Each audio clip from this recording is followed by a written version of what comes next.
बिल्कुल, तो छत्तीसगढ़ का जो रिजल्ट है इस बार बेहद चौंकाने वाला रहा है, क्योंकि हमने देखा सीएम भूपेश बघेल के साथ साथ 6 अन्य मंत्री जो हैं वो फिलहाल पीछे चल रहे हैं। हालांकि देखिए, रुझान बदलते रहेंगे टाइम के साथ, क्योंकि जैसे जैसे समय गुजरेगा वैसे वैसे रुझान बदलेंगे, लेकिन फिलहाल की स्थिति में मंत्री जो है वो पीछे चल रहे हैं। जो स्थिति है वो लगातार जो है पिछले चुनाव को देखें तो उस समय जो सरगुजा से था वो काफी ज्यादा हद तक जो है कांग्रेस की झोली में पूरे जो विधानसभा के जो क्षेत्र है गिरे थे। और इस बार ये परिस्थिति एकदम बदलती हुई नजर आई है। सीतापुर हमेशा कांग्रेस का गढ़ माना जाता रहा है। वहाँ पे मतलब लोगों की मानसिकता थी कि वहाँ कांग्रेस ही जीतेगा, और 20 सालों से लगातार वहाँ अमरजीत भगत विधायक बने रहे। उनको इतनी परेशानी का सामना कभी करना नहीं पड़ा है जो इस बार हुआ है। बीजेपी के जो उम्मीदवार हैं पूर्व सैनिक राम कुमार टोप्पो, वो काफी जो है निखर के सामने आए हैं और क्षेत्र में काफी लोकप्रिय हैं। और ये कोई राजनीतिक पार्टी से बिलोंग नहीं करते थे। ये अचानक जो है फौज की नौकरी करके आए हैं, लेकिन क्षेत्र में लोगों के बीच में इतने लोकप्रिय हैं कि सीधे तौर पर ये जो है वहाँ सीतापुर विधानसभा से लीड करते जा रहा है। जी चलिए, तो यहाँ पर अगर हम बात करें तो छत्तीसगढ़ में इस बार हमने देखा वशिष्ठ की नक्सलियों का जो आतंक है वो भी देखने को मिला, क्योंकि मतगणना से ठीक एक दिन पहले आईईडी ब्लास्ट किया गया था, जिसमें 2 जवान जो हैं वो घायल हो गए थे दंतेवाड़ा में। क्या ऐसी कोई खबर मतगणना के दिन सामने आई है? इस क्षेत्र में ऐसी कोई चीज सामने नहीं आई है। सामान्य तौर पर जो है मतगणना बहुत ही अच्छे ढंग से चल रही है। जैसे भी कोई परिस्थिति या अपडेट सामने आता है इसकी जानकारी दी जाएगी। परंतु यहाँ पे जो गहमा-गहमी की स्थिति है वो बनी हुई है। मतलब मतगणना केंद्र में आप जाके देखेंगे तो कांग्रेस और बीजेपी के दोनों पार्टी के समर्थक जो है काफी मात्रा में एकत्रित। बिल्कुल, देखिए, हमने देखा कि कुछ क्षेत्र ऐसे भी हैं छत्तीसगढ़ में जहां पर नॉर्मली तो सब जगह पे मतगणना शांतिपूर्ण तरीके से और सुचारू रूप से चल रही है, लेकिन खैरा गांव की अगर हम बात करते हैं तो ये कुछ ऐसे क्षेत्र है वहां पर जहां पर मशीन खराब हो गई है, जिसकी वजह से प्रभावित हुई है मतगणना। अब इसके पीछे क्या प्रॉब्लम है ये बताना मुश्किल है, परंतु जिस तरह से ये लापरवाही सामने आई है, कहीं ना कहीं चुनाव आयोग के ऊपर जो है जाता है कि उन्होंने जो है ना किसी भी चीज को अच्छे ढंग से प्रिपेयर नहीं किया है, क्योंकि ये बहुत महत्वपूर्ण चीज है। चुनाव जो होता है वो काफी ज्यादा खर्चा और काफी ज्यादा मेहनत का क्षेत्र होता है। अगर इसमें थोड़ी सी भी चूक होती है तो वो पूरी तरह से नष्ट हो जाता है, फिर तो नए सिरे से करना पड़ता है।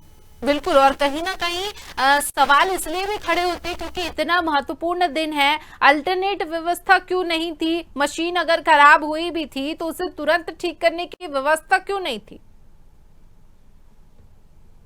जब मशीन खराब हो जाए तो उसके लिए ऑप्शन के तौर पर व्यवस्था इनको करनी चाहिए थी और उस अनुरूप उनको तैयार होना चाहिए था। लेकिन अगर कहीं ना कहीं इसमें चूक हुई है तो ये माना जा सकता है कि इसमें जो है ये चूक ना हो के ये लापरवाही है।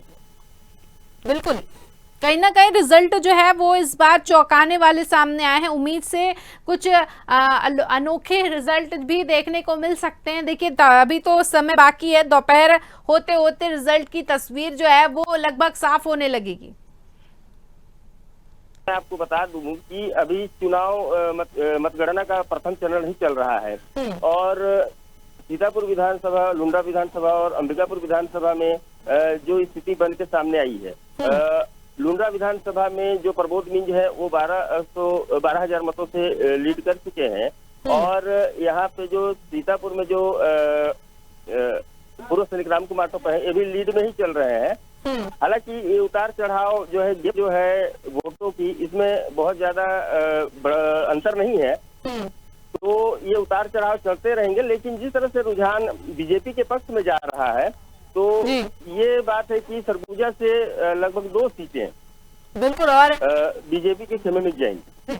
भूपेश बघेल का बड़ा बयान बीच में सामने आया था। वो बयान मेरा ख्याल है आपने भी सुना होगा कि रिश्ते में तो हम तुम्हारे बाप लगते हैं, लेकिन रुझान कुछ और ही लग रहे हैं, क्योंकि देखिए पीछे चल रहे हैं सीएम।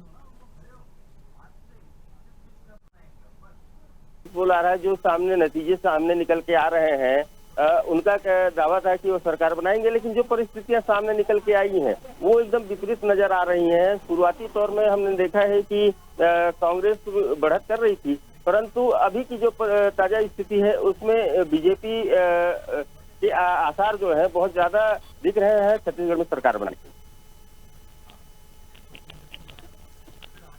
चलिए तो हम बात करें यहाँ पर सीट की, जिसको लेकर सीएम भूपेश बघेल जो है वो पीछे चल रहे हैं। कहीं ना कहीं भतीजे से कांटे की टक्कर देखने को मिल रही है। कांग्रेस को 40% वोट मिले हैं छत्तीसगढ़ में।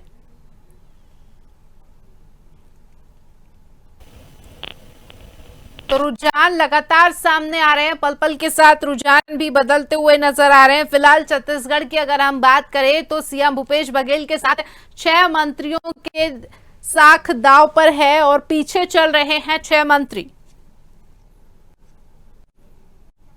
तो कांकेर सीट से भाजपा के आशाराम नेता महज 83 मत से आगे चल रहे हैं। वहीं भानु प्रतापपुर से सावित्री मंडावी 2227 मत से आगे चल रही हैं। अंतागढ़ में भाजपा के विक्रम उसेंडी 427 वोटों से आगे चल रहे हैं।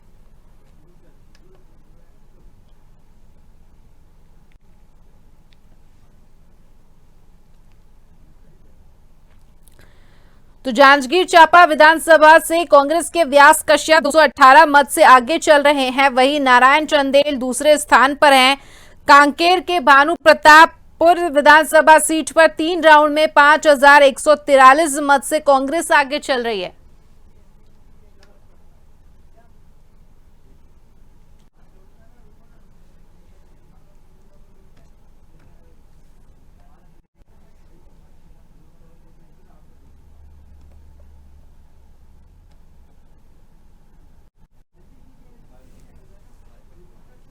और इस वक्त की बड़ी खबर हम आपको बता दें, जहां पर सीएम शिवराज सिंह चौहान का बयान सामने आया है। आपको बता दें कि ट्वीट किया है सीएम शिवराज सिंह चौहान ने।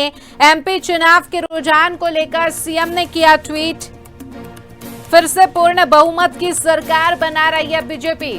बड़ी खबर इस वक्त की आपको बता रहे हैं, जहां पर सीएम शिवराज सिंह चौहान ने ट्वीट किया है। बहुमत को लेकर उन्होंने ट्वीट किया। आपको बता दें कि लगातार रुझान सामने आ रहे हैं, जिसको लेकर सीएम शिवराज सिंह चौहान का ट्वीट सामने आया है।